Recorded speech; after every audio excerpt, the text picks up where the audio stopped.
We'll kick things off by taking a look at Arsenal's activity this week in the transfer market. They've been somewhat behind Liverpool, haven't they, since everything kicked off this summer. However, suggestions that Madueke is a done deal, making an over £50 million move from Chelsea to Arsenal. Mr. Burley, does this get you excited? Not really. I mean, what does get you excited? You should start with that. 18 holes around the best course in the world. There we are. Ask me in about an hour.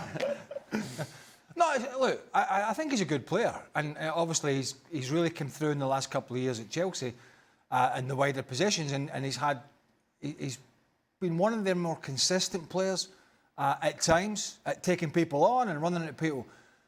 We were just talking before we came on air.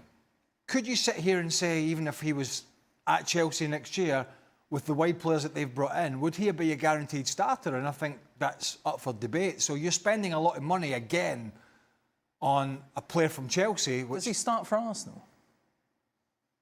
Well, he's predominantly played on the right, so he's not starting ahead of Saka.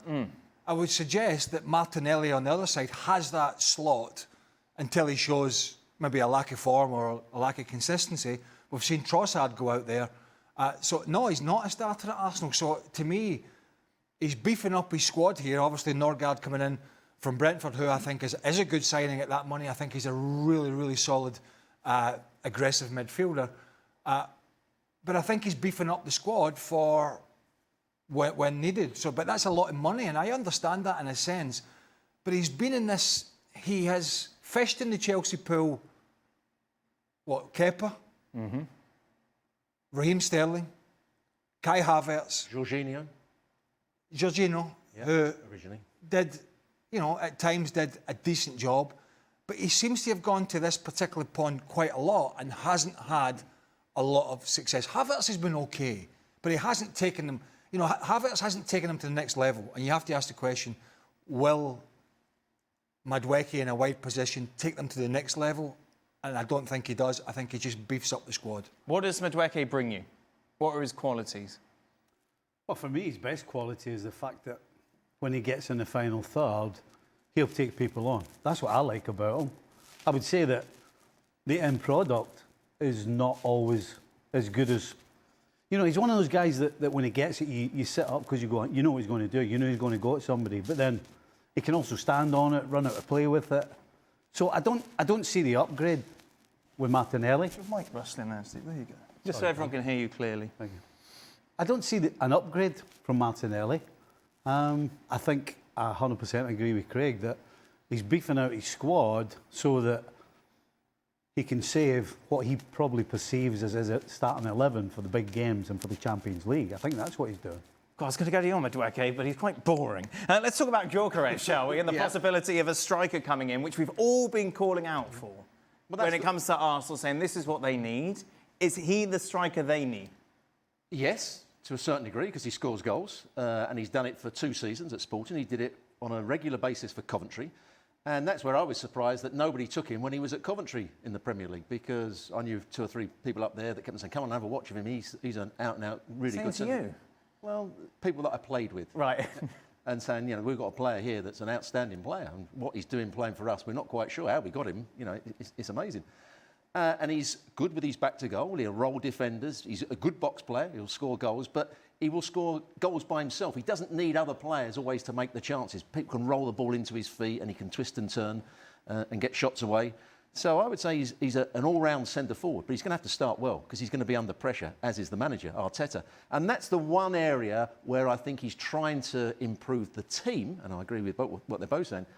He's really trying to improve the squad with the other players. Maybe Zubimendi will be a starter. He's going to be a main starter for them, and it will be Gyökeres. If they can get him, he will be a main starter. The other players are squad players, so that when people criticise them for, they can't do it on this day and they can't do it on that day, he's now got the squad to make them a much better team. But they don't need a striker, do they? Well, no, but we sat here, right? We've sat here for 2 years and been told, journalists. There's right? none on today. Huh? There's no journalist. Journalists, tell you, right, just don't listen. Well, Arteta likes to play a different way. He loves to press, and Kai Havertz loves to press press this and press that and press the next thing. And we're saying, every top team pretty much is looking for somebody, no matter whether they press, no matter whether they have 70% possession, no matter whether they play long balls, whatever it is, wide players, 3 up front, they're looking for somebody to score damn goals. Right. Every team. And is he the answer? Barcelona, Real Madrid. Is he going to get goals for Arsenal? Well, is he going to close the gap on Liverpool? Is he going to be responsible for doing that? Well, if he doesn't, Mikel Arteta's in a whole world of pain, isn't he? A whole world of pain. Do you think so? Oh, I mean, how long's a piece of string? I mean, we had this discussion actually with Julian a couple of 10 days ago or whatever it was. If he doesn't win anything this year, is he sacked? And I'm not sure he is, because it depends on. There's losing, and then there's how you lose. So, for example, if he goes all the way to the last game of the season, and it's the last kick of the ball, and you lose the league or the Champions League, you're not going to get sacked. But if you're sitting 3rd or 4th in the league, and Liverpool or City or whoever it is has won the league by March or April, and you've spent another couple $100 million, you're in big trouble. Yeah. So he's going to need, if he signs that, he's going to need this guy to score the goals. Make no mistake about it. He wanted, when we talk about Arteta and he said, I don't need a centre-forward, it's because he hasn't got one. Because when they bought Jesus, the best that Arsenal played in the last 2 or 3 years was when Jesus was playing through the middle. And he played brilliantly for half a season. And they were saying what a great signing it is, and they were winning everything. They were top of the table by quite some way. It was the year when Man City caught them up eventually.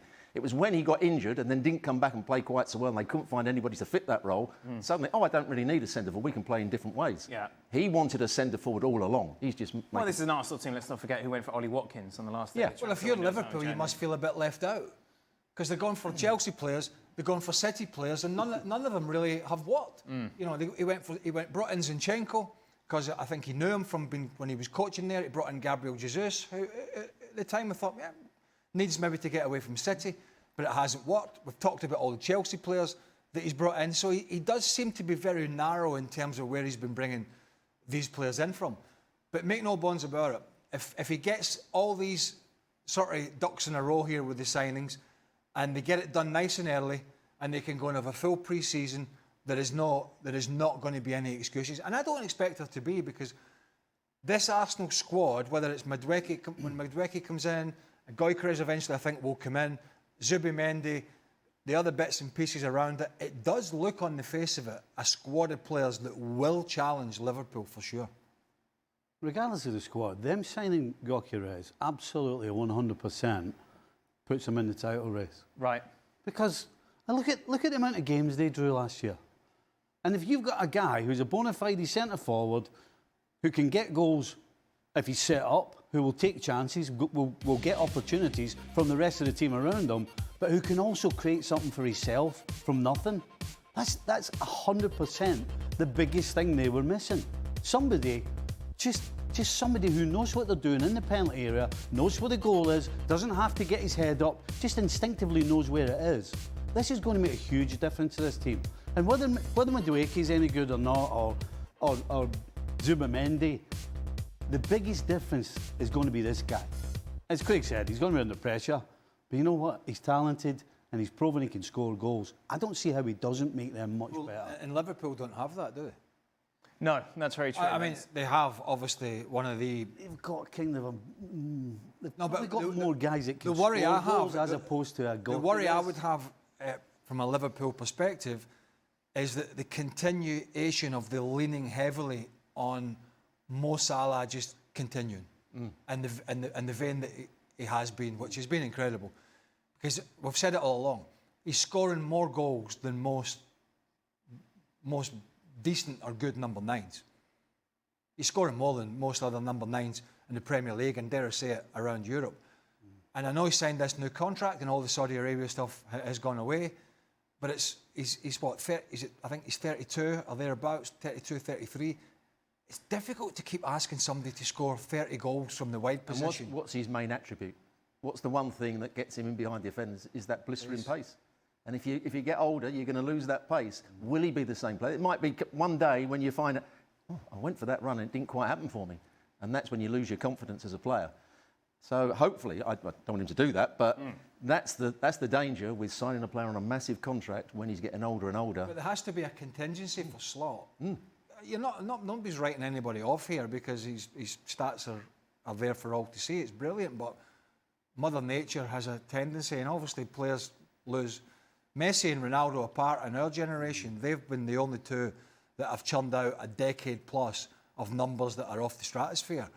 You know, Mo Salah's last few years have been off the stratosphere. Arne Slot of Liverpool must have some sort of contingency to say, listen, what do I do if Mo Salah or Luis Diaz or Cody Gakpo, if they're having a tough time, where do I go?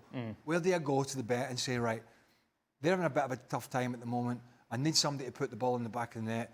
That has to be something that's in the back of his head. Arsenal looking to get going then in the transfer window. Meanwhile, staying in North London, of course, we saw Spurs splash the cash this week. Mohammed Kudus making that move from West Ham to Spurs. We haven't spoken to you since it's been a done deal, Craig. Do you like it? Well, do we know? I think Kudus was by far and above at times, along with Paqueta when he had his head screwed on, was above anything else West Ham had. The big question is just where's he going to play and how consistent is he going to be for Tottenham? There's no doubt he's a talent. Absolutely no doubt about it. He can play in the Premier League easy. It's just how Tottenham are going to get the best out of him.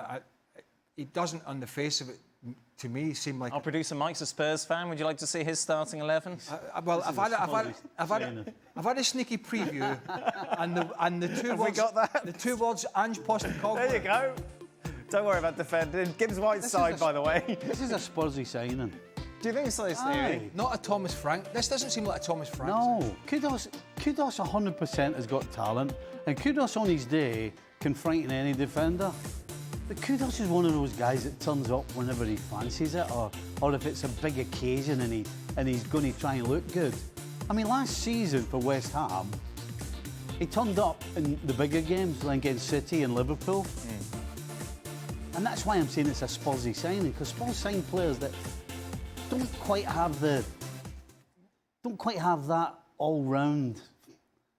What's the word you're looking for? You don't feel he has? No. He's going to be like a Maddison. Right. He'll have a little spot where he'll be out of this world for 4 or 5 games, and then you'll never see him for another 4 or 5 games. That's not going to get Spurs. Look at those players that are on the bench. They're all similar players. Kulusevski, Odegaard, Tell, Same thing. Richarlison, They turn up Son. now and again. All those players aren't in that team Right. that Mike put up for Yeah. us. So, and are these players that are going to come be any better?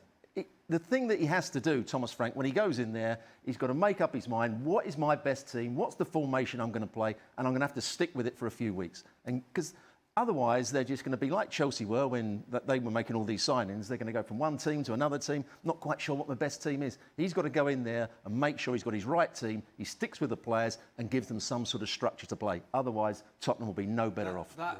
I'll guarantee you now. That won't be their team. That won't be anything like their team that starts the Premier Are League. you saying Mike doesn't know his stuff? Because I will be laughing my socks off.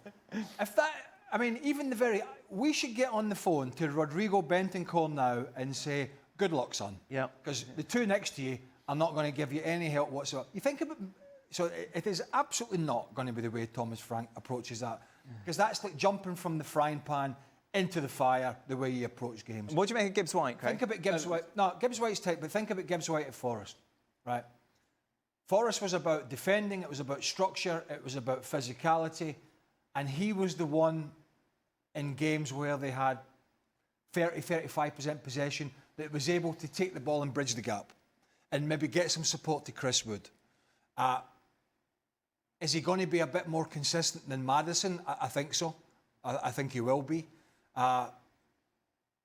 Newcastle were after him a year or so ago. That move didn't pay off. But again, you look at how he operated best.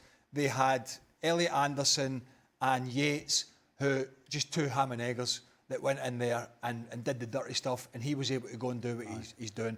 At Tottenham, it's going to be a bit more than that. So I think a decent signing, but certainly I think that spells the end for James Maddison as a starting 11 player. He's going to find himself on the bench. Tottenham fans might be pleased that Kulusevski's not in that starting lineup. Don't look. There's something going on at the start.